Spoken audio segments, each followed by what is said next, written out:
Hey everyone, today I'm talking about how negative energy blocks INFJ and INFP intuition. I get this problem brought to me a lot by INFJs and INFPs, especially whenever I teach a class on intuition or I write an article on intuition. I'll always get messages from people who say, I know I'm an INFJ or I know I'm an INFP personality type. That's really clear. Either I've taken the test, I've talked to a certified practitioner, I've gotten the results back. I also just feel like that is real for me. Like I've researched the functions. I'm really pretty sure that I'm an INFJ or an INFP personality type. However, I have this big problem with intuition. I can't seem to access it. It feels like it's there, but it also feels like it's out of reach. Or I feel like sometimes I get information or I'll hear something or I'll know something, but I have a really hard time listening to it. I have a really hard time trusting it. I hear this from almost everybody. I have a really hard time trusting it. And a lot of times, I can't hear anything at all. People will say that too, like I can't get anything at all. If I'm an intuitive personality type, where is my intuition? How do I turn it on? How do I access it? Because right now, it feels like I can't feel anything at all, and I don't understand how other people are doing this. I don't understand how to connect up with my intuition and actually make that work for me. And then usually people go from there and say, I've been really trying to make it work. Like I'm trying to think about it and I'm trying to really go around and around about it in my own head, right? Like what are the tactics? What's the strategy? I hear that from a lot of people too. I need actionable steps. Like how do I make my intuition work? So in all of these messages I get from people, I can really feel the frustration. I can really feel the discouragement. I want this thing so badly, I want to make it work, but I can't seem to connect with it. When I do connect with it, I can't seem to trust it. So it just seems like it doesn't work at all, and that's super frustrating. And I don't feel like it's ever going to work, right? So what people are doing from there is they're trying to push harder, right? They're trying to use the only strategy that they have been taught in schools, in workplaces, in our society. And I know I sound like a broken record. I'm always saying like in our society, it's like this, but that doesn't work for INFJs and INFPs. But I have to say it again and again because there really is so much in our society that does not work with the way that INFJ and INFP personality types work. And this is one of them. Intuition is not something you can push harder on. It's not something you can work harder at. It's not something you can think your way through. It's not something that you use actionable steps with or a hard and fast strategy, right? And I know that people get frustrated when they hear that too, because then they say, well, what am I supposed to do? If there are no actionable steps, then how am I supposed to make this thing work?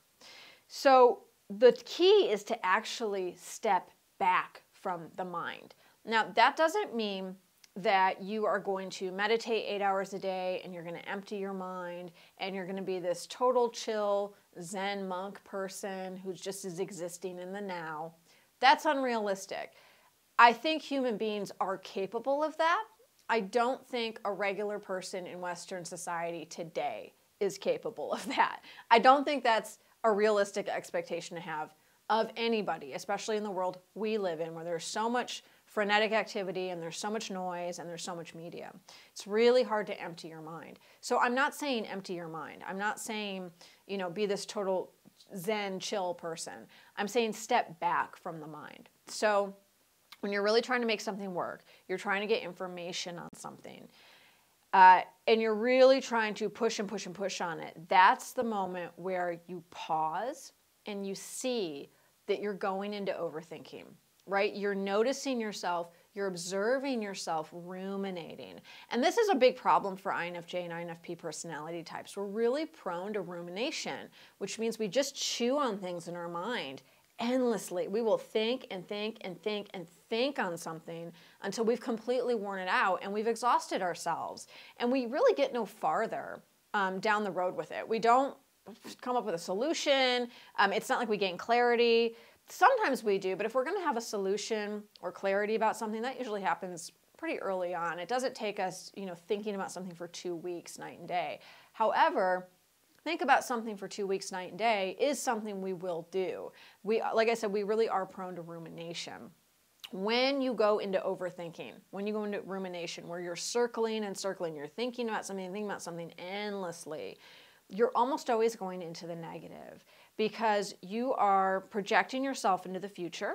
That's what overthinking is. Overthinking is calculating all of these what if possibilities, right? Pros and cons, like what if this happened, or what if that happened, or it could be this, or it could be that.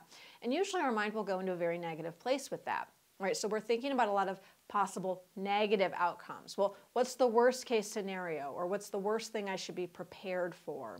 Or, how bad could this get, right? So we're really doing this sort of catastrophe thinking. We're playing out all of these negative scenarios. And while we're doing that, we're triggering a lot of other negative energy within ourselves. So, well, the worst thing that could happen, maybe I lose my job. Well, if I lose my job, my family's going to think I'm a failure. Well, my family's always thought I was a failure. I've always felt like a failure. Maybe I am a failure. So you see how we went from maybe this thing could possibly happen and I would feel bad about it to now I am this bad, broken, defective, flawed thing and I'm in a shame spiral. And that's a really big leap, right? So when we're doing that with constant cycles of overthinking, we're like thinking about negative future possible outcomes. We're getting triggered by that. That's stirring up a bunch of negativity within us about how we're ashamed of this in ourselves. We don't like this thing about ourselves. We're scared that no one else is going to like this thing within ourselves. That really generates a lot of negative clutter in the mind. So it's almost like no matter where we turn to in our own mind, we're tripping over something else negative. We're tripping over a self-judgment or a feeling of rejection or some little piece of self-loathing that got left on the floor, right? So our mind is sort of littered with all of these negative judgments and these negative thoughts, usually about ourselves.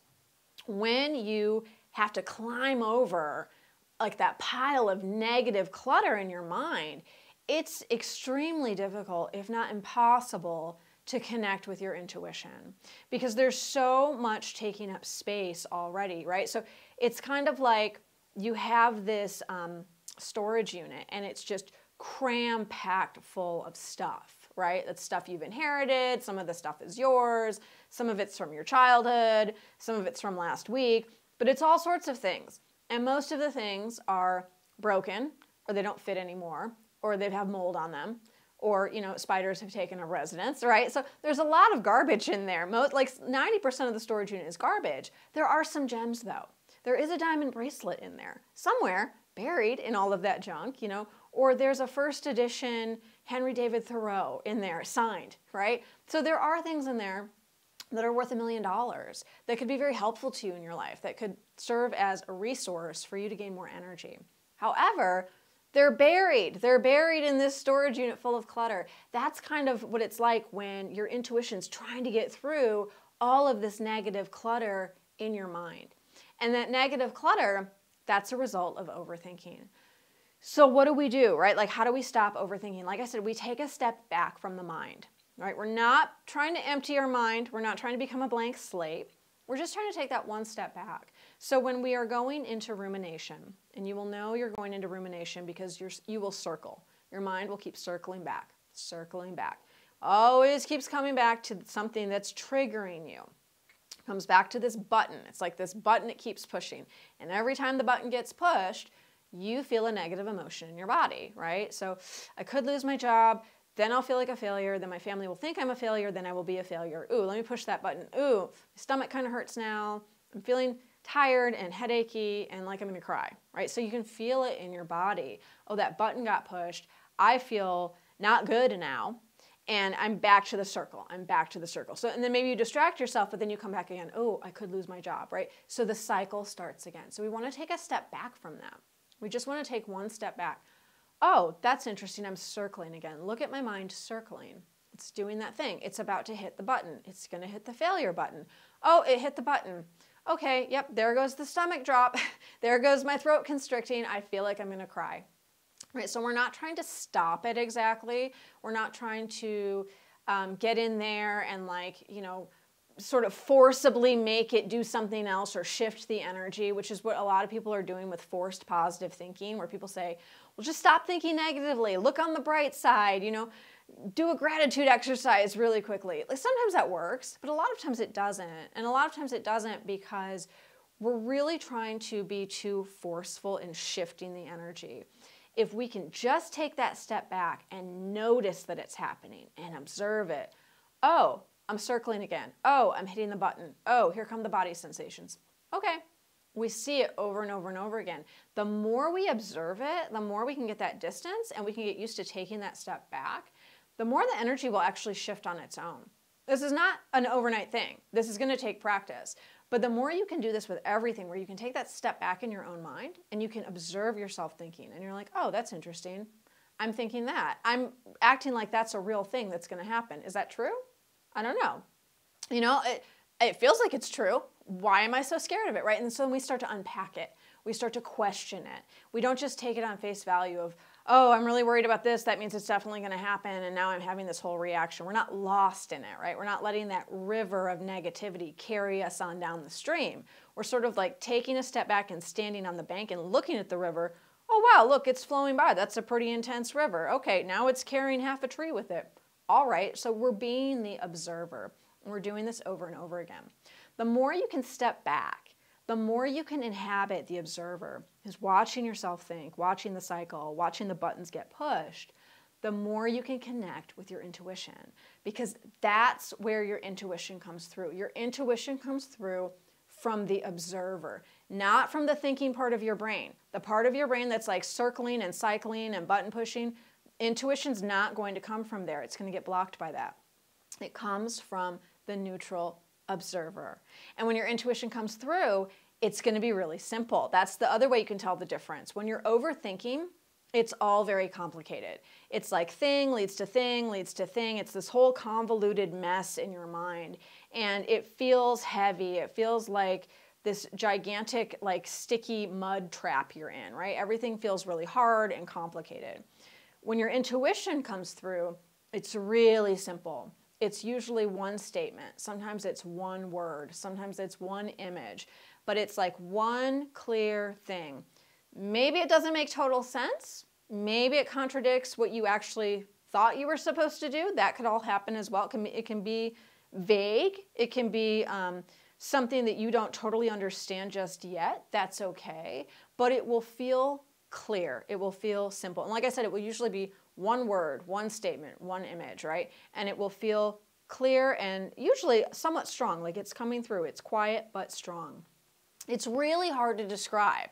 That's the other thing. That's why I don't give actionable steps on intuition, because intuition is something that has to be experienced. It's in the same realm as dreams and revelation. Revelation is not something that you can teach someone. It's not an experience that you can set down in words and give to someone else and say, this is how you do it. This is how you experience revelation. It happens to you or it doesn't happen to you, and it's unique every time. Same thing with dreams, right? Like if you talk about one of your dreams to someone, they can hear you, they can understand what you're saying, and wow, that sounds like a crazy dream. You were in an elevator and then an elephant came in, but they can't get the feeling of it, right? They can't feel the power of the dream like you can, who has experienced it. Same thing with intuition. So I can explain it to you, but it has to come from you. You have to tap into this trust and this practice with it of, oh, I heard this word in my mind. It feels like something's there. That felt powerful. Or I saw this image. It feels compelling. It feels important. I can't say why, but it does to me, right? So that's the practice of intuition. It's stepping back from the mind. It's observing. And then it's paying attention. It is that simple, and it's also that challenging. But it will get better over time. And even if you don't totally get to a place where you can connect with and trust your intuition, you're only going to be benefited by stepping back from the mind. Even sensor types can benefit from this practice of stepping back, being the observer, watching the way that you think. Thank you so much, everyone, for tuning in today. If this video was helpful to you, please like and subscribe to my channel. That really helps the channel out, and I really appreciate it. Please also make sure you sign up for my newsletter. I teach a ton of classes. I send out so many resources, book recommendations, all sorts of good stuff, free offerings. So please make sure you sign up for my newsletter and stay in touch. That is how I communicate with my audience. That's how I put out most of the information about any of my offerings. is through the newsletter. I always get people to say, well, I can't find this. It's not on your website. The truth is, I honestly put together things so quickly and I do so many things so fast, there's not time to add it to my website. So I send out a newsletter and I keep everybody up to date on what's going on. So please make sure you sign up for that newsletter if you want to be in the loop on what's going on and what's coming up next. Like I said, thank you so much for tuning in today. Keep practicing with that intuition. You will get there. It will get better. I'll see you next time.